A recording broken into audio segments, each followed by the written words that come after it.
বন্ধুর লাশ নিয়ে অ্যাম্বুলেন্সে করে তার গ্রামের বাড়ি যাচ্ছে। সময় কাটানোর জন্য ফোনটা বের করলাম। ঠিক সেই মুহূর্তেই মোবাইলে একটা মেসেজ আসে। আমার সামনেই আমার প্রিয় বন্ধুটি কফিনের মধ্যে লাশ হয়ে পড়ে আছে। মেসেজ করেছে আমার সেই মৃত ফ্রেন্ডের গার্লফ্রেন্ড অবন্তী। আমি মেসেজগুলো পড়া শুরু করলাম। ফাহাদ, আমাকে মাফ করে দিও। আমি যেই বাবার চোখের দিকে তাকিয়ে কখনো কথা বলতে পারিনি, সেই বাবা যখন অসহায়ের মতো আমার সামনে 2 হাত জোড়ে কান্না শুরু করতে লাগলো, তখন সেই বাবার ভালোবাসার কাছে আমাদের ভালোবাসা হার মেনে গেল। তাই আজ 11 দিন ধরে আমি অন্য মানুষের স্ত্রী। তোমাকে কথা দিয়েছিলাম জীবনের শেষ সময় পর্যন্ত তোমার সঙ্গে থাকবো। আমার সব সময় ভয় হতো যে তুমি আমাকে কষ্ট দেবে, হয়তো আমাকে ছেড়ে অন্য কাউকে বিয়ে করবে। অথচ দেখো, আমি তোমাকে কষ্ট দিলাম, আমি তোমাকে রেখে অন্য পুরুষকে বিয়ে করে ফেললাম। জীবনটা বড়ই অদ্ভুত, তাই না?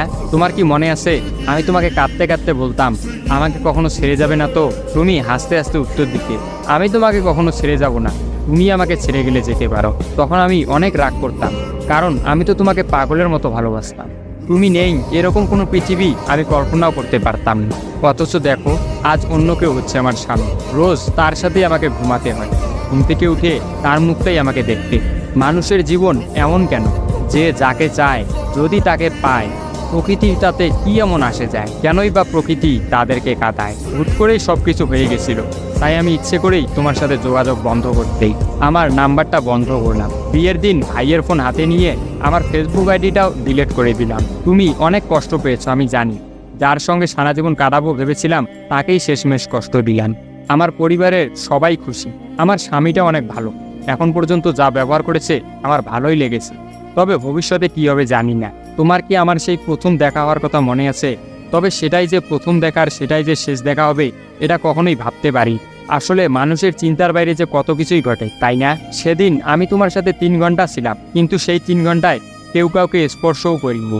কিন্তু তুমি যখন আমাকে তোমার রিকশায় তুলে নিতে তোমার হাতটা বাড়িয়ে দিলে, তখন আমি তোমার হাতটা প্রথম স্পর্শ করেছিলাম। বিশ্বাস করো, সেদিন আমার কিছুতেই তোমার হাতটা ছাড়তে ইচ্ছা করছিল না। তোমার ঘরে আমার জন্য কিনে রাখা শাড়িগুলো নিশ্চয়ই এখনো আছে। আচ্ছা, আমি তো এখন আর তোমার নই, ওই শাড়িগুলোকে আমি পাবো? তোমার তো যখনই কোনো শাড়ি পছন্দ হতো তুমি কিনে রেখে দিতে, আমি বলতাম বিয়ের পর সবগুলো একসঙ্গে নেব।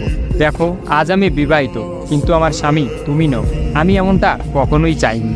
নিজের পছন্দের একটা মেয়েকে বিয়ে করে নিও, তারপরে শাড়িগুলো তাকে দিয়ে দিই। মেয়েরা শাড়ি কতটা পছন্দ করে তা কি তুমি জানো? যদি না জেনে থাকো তাহলে বিয়ের পর তোমার বউকে দিয়ে উপলব্ধি করে নিও। তোমার সাথে আমার অনলাইনে পরিচয়, তাই চিন্তা করেছি কোনোদিনও বেঁচে থাকতে আর অনলাইনে যাব না। আমার নাম্বারটাও বন্ধ করে দিয়েছি।